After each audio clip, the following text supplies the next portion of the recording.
Les seins se gonflent et s'abandonnent à la caresse du printemps.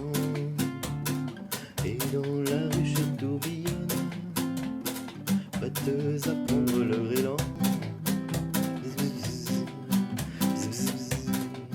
Les abeilles. Ouais.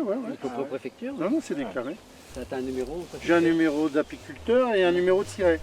Le numéro de siret, c'est pour l'autorisation pour la vente. Hein. Bah ça, l'enfumoir, on se fait attaquer. Hein. En fait, l'enfumoir, il y en a qui disent c'est pour endormir. Non, ça endort pas. Ça leur donne l'impression qu'il y a un incendie. Et eux, c'est depuis la nuit des temps, ils savent que fumer égale incendie. Donc incendie, il faut se préparer à évacuer. Ah d'accord. Donc à partir de là, les abeilles, quand elles sentent la fumée, elles se gorgent de miel et elles se préparent à partir. Ah. Ce qui fait qu'une fois gorgées de miel, elles sont moins agressives.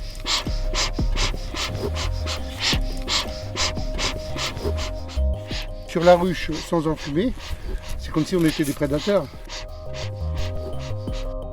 Il y a des frelons asiatiques. Et alors, qu'est-ce qui se Il y en passe? a dans toute la France, Oui, mais partout. bien sûr, oui. Et alors, qu'est-ce qui se passe? Disons qu'en ce moment, on n'est pas trop impacté parce que les fondatrices sont en train de faire les nids. Oui. Là. Mais arrivé au mois de août, septembre, les nids sont très gros. Là, il y a beaucoup d'individus dans les nids. Et alors là, ils attaquent les abeilles.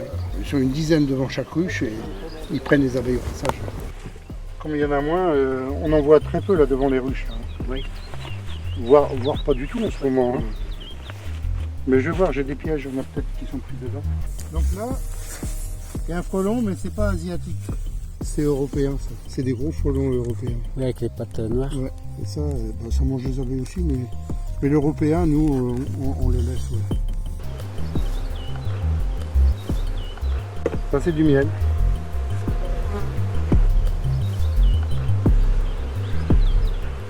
Je vais récolter bientôt, mais là, c'est pas operculé encore. Il faut que le miel soit operculé à plus de 80%. Sinon, après, le miel, il ne se conserve pas. Le miel que tu récoltes ici, il est transparent ou plutôt blanc? Il est transparent quand c'est de l'acacia. Oui. Mais là, on n'a pas tellement d'acacia, donc c'est du tout de fleurs. D'accord, du tout fleur. Là, on a du miel de printemps. Hein. C'est le miel de printemps, donc c'est les fruitiers qu'il y a eu au début de... Oui. Ben, tous les pruneliers qu'on voit là. Ouais, les pruneliers, tout ça. C'est vraiment du tout de fleurs. Hein. Tu estimes à combien d'individus par ruche? Alors, ça dépend. En période de travail, elles sont, je sais pas, s'il y a une ou deux hausses, 60-70 000 abeilles. Hein. Donc ça fait 6-7 kilos d'abeilles, sachant qu'on a 10 000 abeilles au kilo. Regardez, là c'est plein là. Hein. C'est bien rempli là. Donc là on en fume pour les faire descendre un peu. Pour qu'elles soient moins agressives. On va décaler un cadre.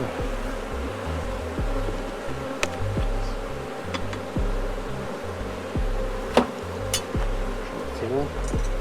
Donc là on est au cœur de la ruche là. Donc là il y a du miel autour. Ça c'est du miel.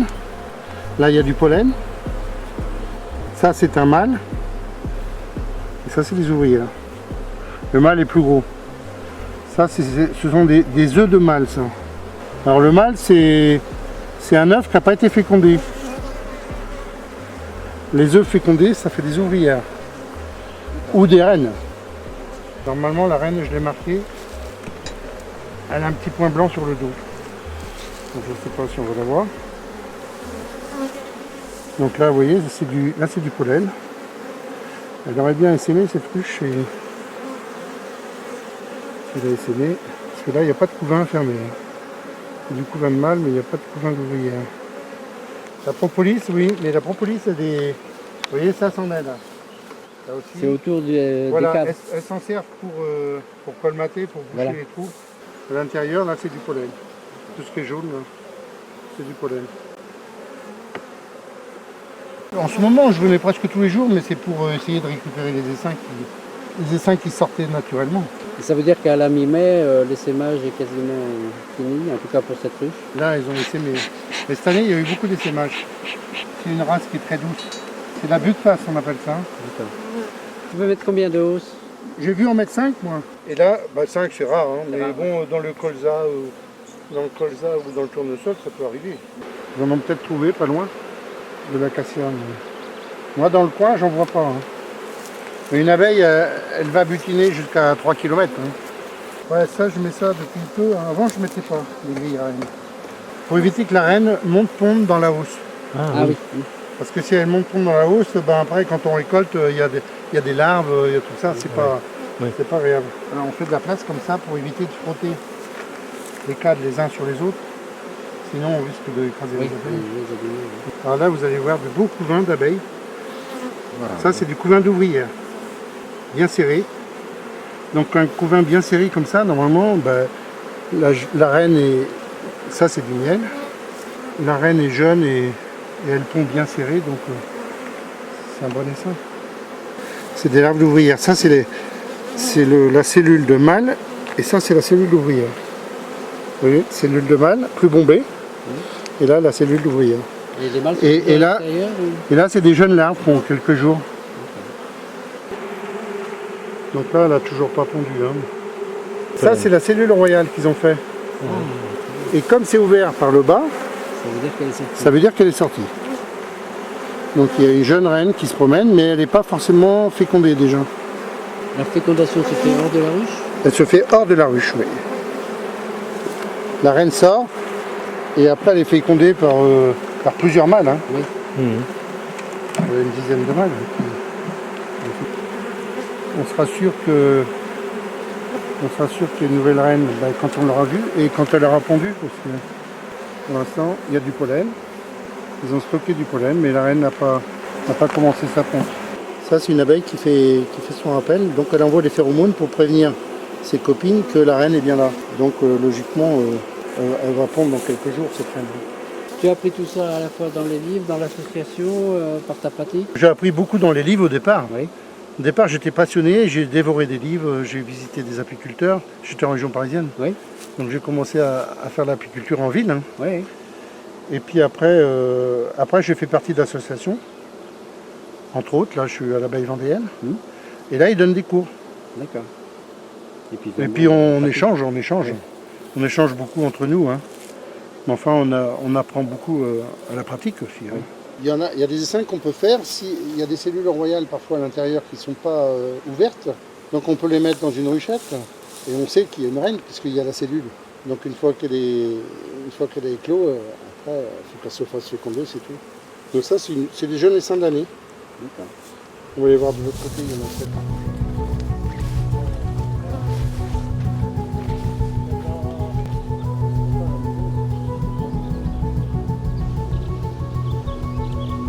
La varamine pour au moins. Et la roche, tu l'as trouvée à combien? 60, 70, oui.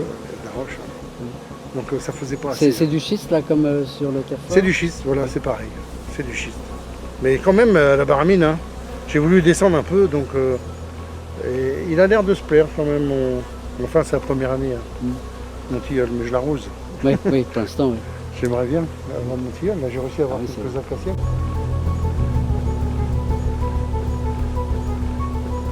Alors les cadres, c'est moi qui le fais de la cire comme ça. Là, c'est de la cire gaufrée. Oui. Ça se vend dans le commerce. Des cadres différents. Hein. Ça, c'est de la dadan. C'est ce qui est le plus couramment employé, ça. On essaye de prendre du standard. Ouais. De telle sorte que si j'ai une ruche, mettons qui est orpheline, je peux prendre un cadre d'ici avec du jeune couvain pour remettre dans l'autre, pour qu'elle puisse se remérer. Là, c'est une souche de bifrace. Tiens, elle est la marraine. Vous voyez la bleue là? Ah oui. Ah, très bien, oui. Ah oui, on la voit bien. Oui. Alors elle est bleue parce que tu l'avais marquée? Je l'ai marquée en haut. Et donc l'abdomen est plus long. Elle va se cacher. Elle va se cacher, elle va aller de l'autre côté. Ah oui. Donc on sait que la reine est là. Oui, on la voit dans le coin. Là, ouais, elle est protégée par toute son armée d'ouvrières. De la fâche. Combien d'œufs par jour? Une reine en pleine 2 à 3 000 œufs par jour. Quand elle est en pleine pompe. Hein. Celle-là, il faut que je la divise. Il y a trop de monde dedans. Si je fais rien, ça va essayer ici.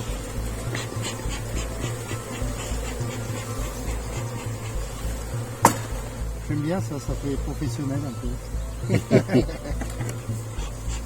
Mais ça permet d'avoir des reines sous le coude.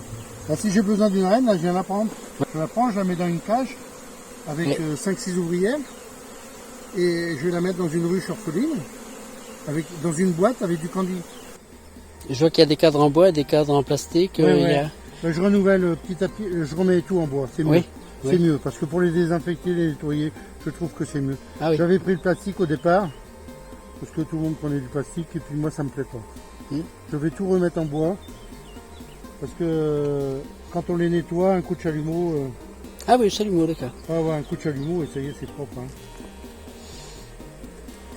Donc là, il y a du couvain forcément, mais c'est l'autre reine qui a pondu vu que j'ai divisé. Parce qu'elles étaient toutes les trois l'une sur l'autre. Donc la reine a pondu un peu partout, ce qui m'a permis de diviser. C'est une autre façon de faire des reines, quoi. Alors c'est quoi une abeille méchante, concrètement? C'est une abeille critique. Oui, d'accord, non, mais concrètement pour celui qui, Eh ben là, comme nous, est actuellement, protégé. On va dire que là, actuellement, les plus méchantes, c'est les sauvages, quoi. Alors ça, c'est un greffage que j'ai fait. C'est pour faire des vaches de reine aussi. Donc on récupère dans les cadres de ruches qui sont belles, qui sont costauds, on récupère des larves de moins de 3 jours. Et on les met dans des cupules. Et après, on les met à élever dans des... Vous voyez ? Ah oui. Ça, c'est des cellules, c'est des fausses cellules royales. C'est des cellules royales, ça, artificielles. Et j'ai greffé dedans des larves de reine que j'ai prélevées. Je suis pas sûr d'avoir bien réussi là. Parce que je suis dans mes débuts là. Normalement, elles ont mis de la cire en haut là. Donc elles élèvent tout ça en reine. Ce qui permet après, une fois que la cellule a 10 jours, la cellule est fermée, operculée, on peut la mettre dans une ruchette et faire un essai artificiel. Oui, elle les nourrit que les premiers jours. Voilà. Ça permet de faire des essaims après. Oui. On prend 2 cadres dans une Plus ruche. de sûreté, quoi. On prend 2 cadres avec du couvain operculé. On met une cellule royale. Et puis c'est parti. Hein. Après, une fois que la reine va éclore, elle va se faire féconder. Et puis on a une reine en plus. Là je vais revenir, je vais la rediviser. Je vais enlever la moitié des cadres. Je vais mettre dans une autre comme ça. Comme ça j'aurai 4 reines en attente pour faire des essaims éventuellement. Parce que cette année j'ai perdu beaucoup d'abeilles. Presque un tiers de mes abeilles. Hein. J'ai perdu une dizaine de ruches cette année. Hein. À quoi c'est dû, on ne sait pas. Alors quand elle ramène du pollen, c'est bon signe ça. Il y a une reine. Parce que le pollen c'est pour élever les jeunes larves. Butinent leur pistil pour en extraire le pollen. Les abeilles.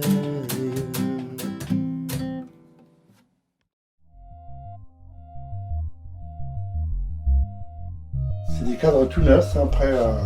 Et là, j'ai des cadres qui sont construits. Et là, c'est des vieux cadres, mais c'est pour faire des pièges. Donc, quand les ruches sont en mode essaimage, je mets des petites ruchettes avec des vieux cadres dedans, ça les attire. Et ça me permet de récupérer les essaims. Voilà. Un beau cadre operculé. Il n'est pas tout à fait plein, c'est des cadres de rive. Les cadres de rive sont moins pleins. Alors on désopercule. Ouais. Avec un couteau spécial. Oh, c'est un couteau, non, c'est un couteau de cuisine. Hein. C'est un couteau à jambon.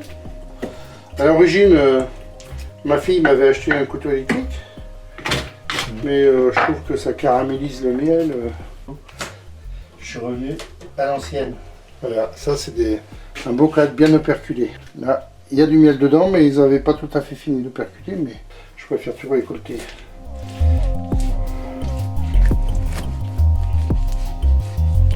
Et là, ce qui tombe, là, c'est pas récupérable. Si, ça tombe dans un bac, dans une passoire, et ça va s'écouler. Ah, tout le miel va redescendre? Tout le miel va descendre dans le bac qui est dessous. D'accord. Ah non, on ne laisse rien perdre. Et après, la cire, on la récupère aussi. Ah oui, parce que là, quand tu passes le couteau, oui, il y en a pas mal qui partent, quoi. Ouais, il y en a pas mal qui partent, mais je les retrouve dans la Ouais, passoire. c'est ça, ouais. Ouais, ils sont bien pleins. Hein. Là, il est bien rempli. Hein. Je pensais pas en faire trop, là. Parce que je voyais pas travailler, je voyais les hausses qui se remplissaient pas, je me disais, ils ont pu à manger. Puis puis j'en ai perdu pas mal quand même, hein. Donc j'en ai qui ont essaimé et elles se sont mal remérées. Donc soit avec les reines, quand les reines partent en vol de fécondation, bah, si elles rencontrent une hirondelle, c'est fini.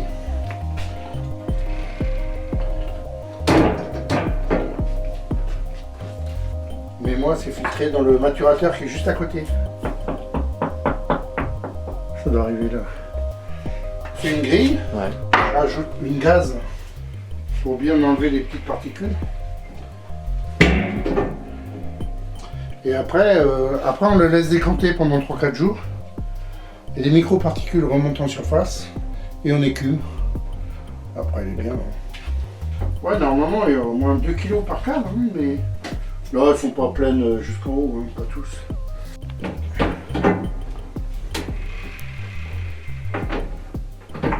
Équilibré. Avec tout le miel de printemps, c'est-à-dire les fruitiers et puis un peu l'acacia aussi. Hein. Et là, normalement, l'an dernier, à la mûre, ça bossait. Tu les voyais rentrer, sortir. Elles étaient folles, quoi. Ben, on voit sur la ruche qu'elles ne travaillent pas, quoi.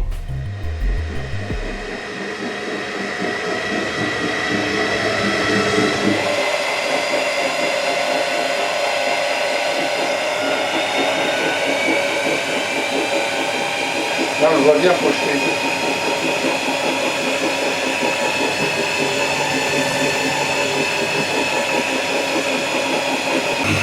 Donc le chasse-abeille, on pose le chasse-abeille directement sur la ruche.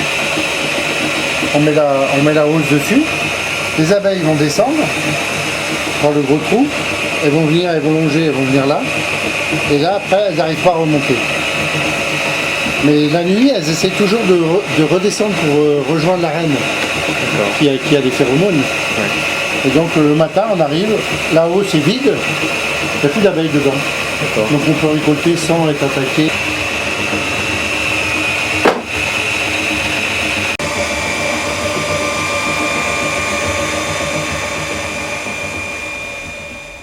Les abeilles vont reconstruire ce qui est démoli.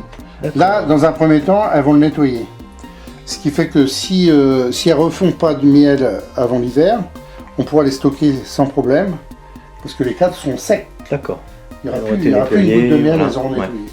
Elles nettoient, elles refont les alvéoles, prêtes à raffronter le miel. Mais elles sont capables d'étirer des cadres plats comme ça, hein. Des cadres neufs. Donc là, on leur met de la cire qui a été refaite par des professionnels. Moi, je leur donne la vieille cire. Ils me la refont en plaques comme ça. Et je remets sur les cadres pour les abeilles, ce qui leur fait économiser du travail. Si l'abeille devait fabriquer sa cire elle-même, pour faire 1 kg de cire, en travail, il faut 3 kg de miel.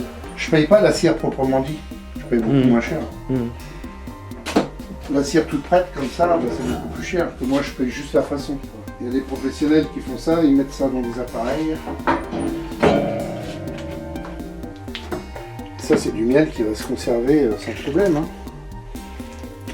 À quoi tu vois ça? Ben, s'il est operculé. Un miel, il faut qu'il soit à 80% au moins operculé, hein, minimum. Donc là, il est operculé à 100%. Donc c'est un miel, vous pouvez le garder 10 ans. Quand c'est bien operculé comme ça, là, les abeilles, c'est fini, elles n'y touchent plus, là. Mais tant qu'elles ne l'ont pas operculé, il n'est pas mûr. Il reste de l'humidité, donc s'il reste de l'humidité, ça fermente après, ça se garde pas. Là, la norme européenne, bon, il y a une date de péremption de 2 ans, mais en fait, il est pas périllé, le miel. Ça, c'est un miel, vous avez mal à la gorge, le soir, vous prenez une cuillère de miel, le lendemain matin, vous avez plus mal. Hein. Lorsque nous, en ruche, on est obligé quand même de surveiller les varrois. Le varroa, c'est une puce, hein, c'est comme une puce qui se met sur le dos de l'abeille. Ce parasite, il se met sur la larve. Et donc la larve est atrophiée. Ah oui, déjà, donc l'abeille est déjà. Et après l'abeille, elle va sortir, il va lui manquer une aile, il va lui manquer quelque chose. Et les abeilles, c'est la dictature. Hein. Donc après nous, ce qu'on voit, si on voit des abeilles devant la ruche qui ont des ailes atrophiées, on est obligé de traiter. Mais on fait ça l'hiver, hein, souvent. Et là, le traitement, il est... C'est des lanières qui sont vendues Moi j'ai ça par le GDSA, hein, par le groupement sanitaire. Ouais. Des lanières. Des lanières, ouais, c'est des lanières d'apivard à piston. Et on met 2 lanières par ruche. Ouais. Et puis au bout de 4 semaines, c'est bon. Ah oui. C'est-à-dire le cycle de reproduction. Parce que si on traite et qu'il y a du couvain operculé, eh ben on ne tue pas le parasite. C'est comme le frelon asiatique, il y a certaines abeilles qui arrivent à se défendre. Elles les attrapent et elles sautent tous dessus, elles les étouffent. Elles se mettent en boule après. Et elles montent à plus de 40 degrés. L'abeille résiste, ouais. Le frelon ne résiste pas. Ah oui, d'accord. Et l'abeille asiatique, c'est ce qu'elle fait. Les abeilles asiatiques ont réussi à résoudre le problème en chauffant donc les premiers frelons asiatiques, donc les mères du printemps, quand elles arrivent devant la ruche, elles sont attaquées par les abeilles. Ah oui. Donc ça réduit la pression.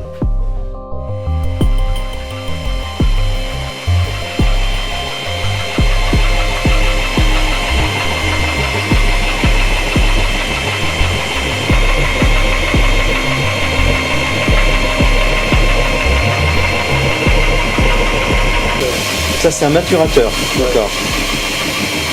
Et on laisse le miel un moment dedans? On laisse le miel plusieurs jours, quelques jours, 3, 4, 5 jours, on peut laisser un peu plus. Ça, les microparticules montent en surface, on écume, et après le miel est prêt à mettre en pot. Voilà. Par temps orageux, quand j'ai fait les miels, là, il faisait un peu orageux, Ouais. c'est tout allumé. Hein. Ah oui. Voilà. Elles sont agressives. Ouais, elles sont mauvaises. J'ai une combinaison triple épaisseur, elles arrivaient à trouver. Hein. Ah ouais. Au niveau des gants, là, j'arrive pas à remonter à fond. Et ben, elles arrivaient à descendre et à me piquer à la jonction des gants et de la combinaison. Et j'avais mis des bottes. Ouais. Pareil, des bottes. J'avais mis des bottes avec une pointe au-dessus parce que c'est plus facile à retirer. Mais seulement à un niveau, ici c'est plus large aussi. Ouais. Et ben, elles descendaient dans la botte. Et quand je marchais, la botte appuie et là, elle pique à travers. Donc elles attaquent tout ce qui Elles attaquent est... pour défendre la ruche. Ah ouais. Ouais. Là, c'est des kamikazes. Ah ouais. Il y a des C'est gardiennes. des abeilles C'est des spéciales. gardiennes. Ouais. C'est des gardiennes. C'est des gardiennes. Ben, c'est-à-dire chaque abeille, l'abeille, quand elle naît, elle a une fonction. Et elles vont naître, elles vont être peut-être, je ne sais plus si c'est nettoyeuse. Donc elles nettoient les alvéoles pour préparer la reine à pondre. Après elles sont nourricières. Donc elles vont préparer la mixture pour élever les larves. Donc c'est un mélange de miel, de pollen, d'eau, elles vont être bouillies quoi. Et elles élèvent les larves. D'accord. Donc elles ont, et après elles sont, là elles sont nourricières. Après il y a les cirières aussi. Après elles vont être, je crois qu'elles vont être gardiennes et butineuses. À la fin elles sont mangées par les oiseaux. C'est ça. Les gardiennes, c'est des kamikazes. S'il y a un risque pour la ruche, elles vont attaquer, elles savent qu'elles meurent. Elles perdent l'abdomen avec la poche à venin et il y a 2 kg de miel à peu près quand c'est bien plein. Par cadre? Il y a 9 cadres par hausse.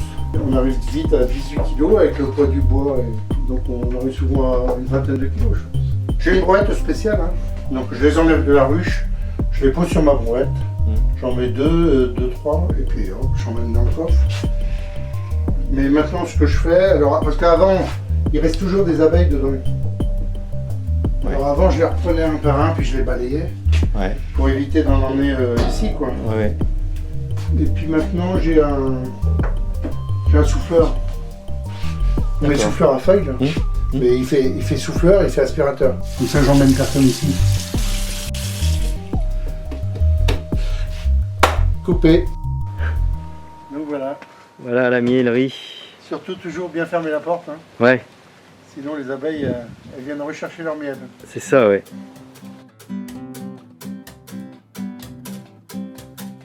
Les seins se gonflent, s'abandonnent à la caresse du printemps. Et dans la ruche tourbillonne, batteuse à prendre leur élan. Les abeilles